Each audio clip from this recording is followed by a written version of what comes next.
第1072章，一个不留。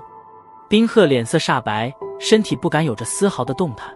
他知道，若是自己敢有着半点异动，下一刻自己的脑袋就将如同落地的西瓜般，砰的一声四分五裂。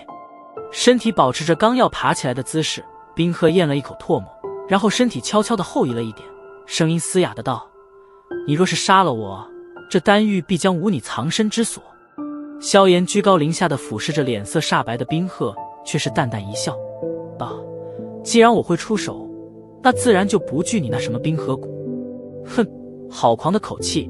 不要以为有着一道8星斗宗灵魂体以及傀儡，便有了与冰河谷抗衡的资格。我的实力，放在冰河谷中长老之中，也仅仅是排名末尾，而且即便是冰符与冰原，也上排在中游位置。若是我冰